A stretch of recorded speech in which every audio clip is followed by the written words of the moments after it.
Wow.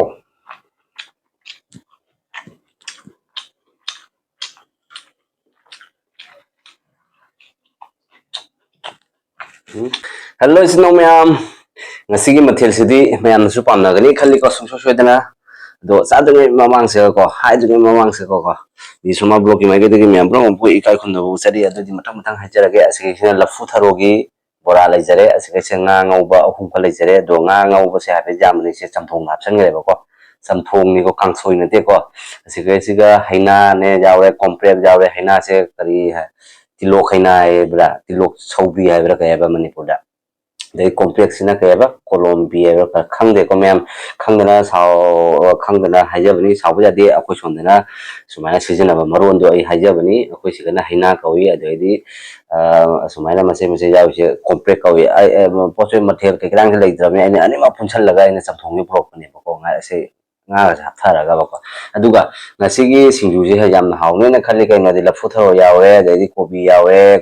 dai compact yawe dai ikai thabi amani khag yawe ko dai morok se umo khala lejare umok tangkhai am lejare dai morok kang khala lejare ko dai me lage ngari dia da le hawe am ta huwa lugi mem chamaga puslok pa yae ko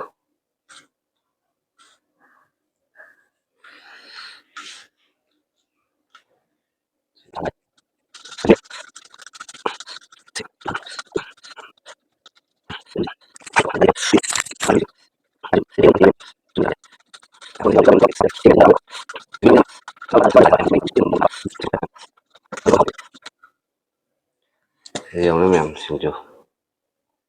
kubra jadi mem hawage to mem anu mina phangari ko phangiragadi like and subscribe to mem पर म नुसिबिदना ko hawage bora sike hana hawge ha hawbe hawe yange hawe na putra bora ne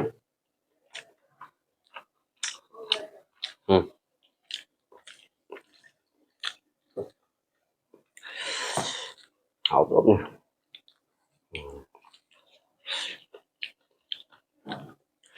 tung ra rồi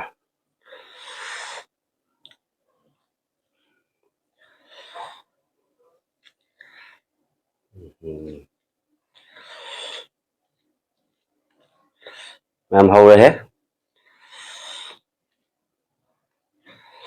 mem hawe wow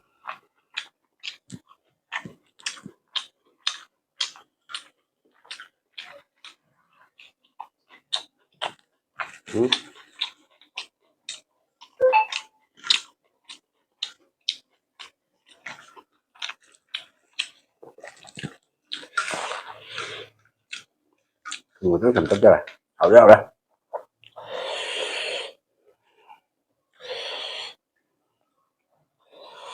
các làm thì đuổi hawre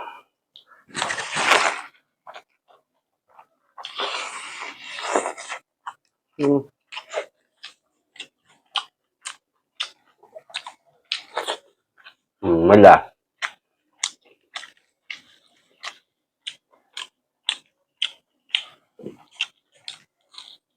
mới mới làm mới cho khai thác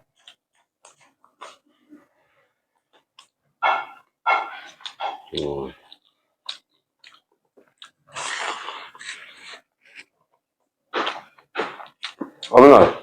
đúng đó hết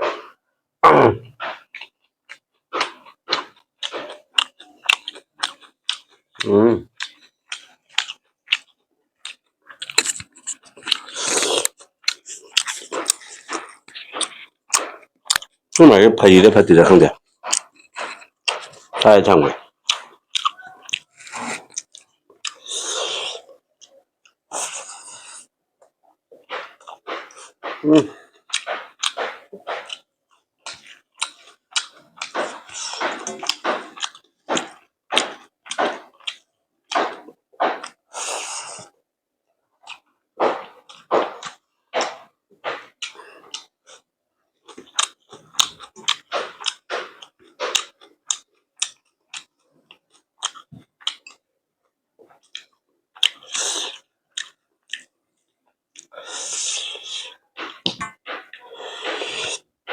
ma'am कहीं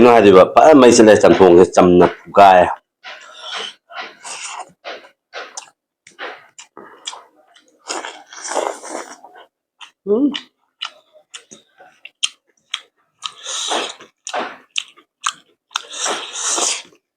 कहीं मई से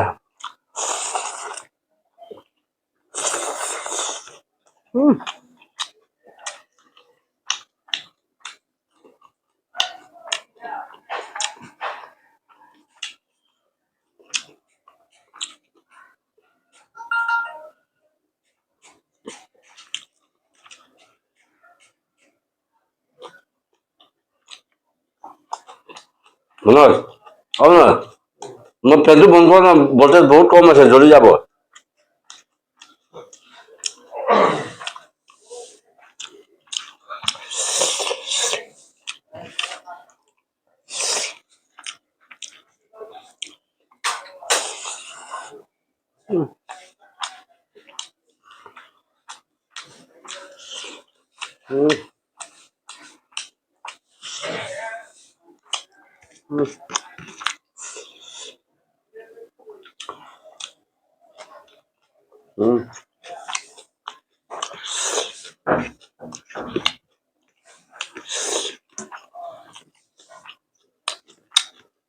ma'am ना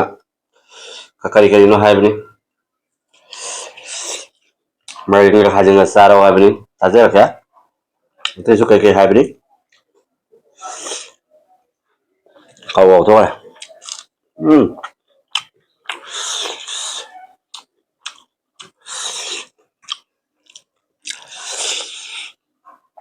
ठंडे दिए बा सिन चाक लाम हिंजल जी चाक चाबा यादे ma'am जी तौरा अमता है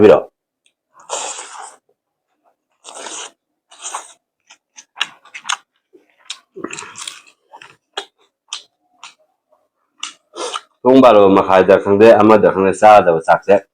पुंग अहुम मखाई चाखलेन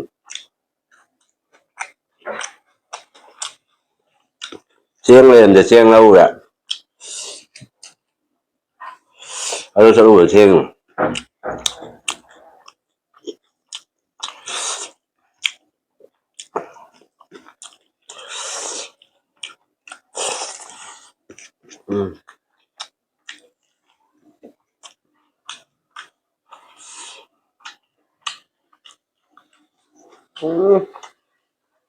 Thôi xíu nữa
आप लोग एक बार बोल खा के देखिए कितना टेस्टिंग होता है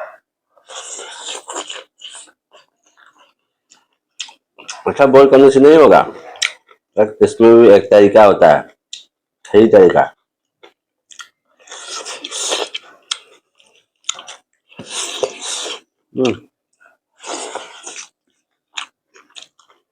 बोल का क्या है एनर्जी मिलता है ठीक है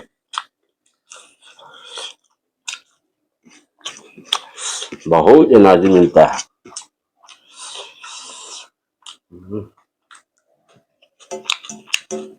हुई है समय चाहते बाबा वाह बाबा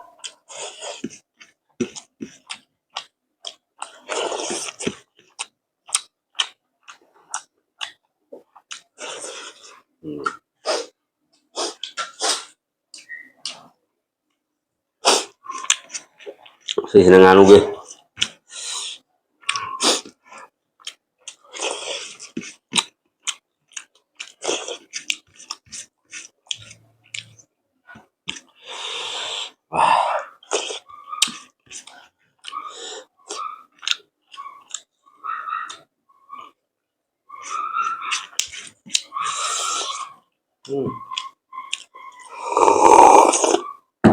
Sa nga này đánh giá bốn tiếp sản phụ ngại hậu của đi ba chứ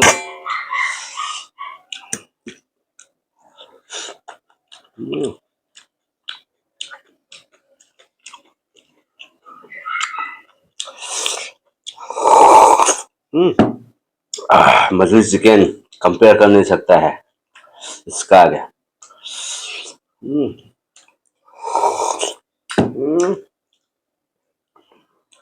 लहसुन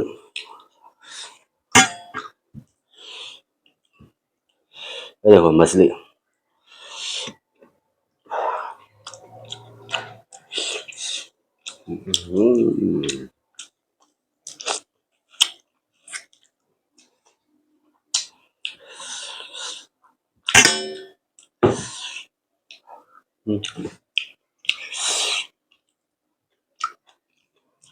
ठीक है रहने दा खाने का एक टाइम होता है वो पार हो गया है अभी अभी हम खा रहा हूँ फिलहाल 3:30 टाइम नहीं देखा है घड़ी भी पहन के नहीं आया लगभग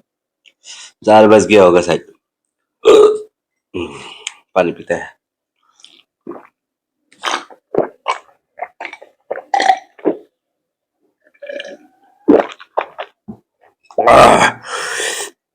ओ माय गॉड मजा आए बहुत jadi isin naman yung sabalo ba din na miso sum to mi sonda makada ko imana ba ni kala ido imana ba ni to mi ay ni mata sa video semi mo sa nga ko thara ga hon sa wala ngi pung tere ko sa kiti ni ko may da do lo sa lage wa jang nga loge do matangi video da ko phang na si mi bye bye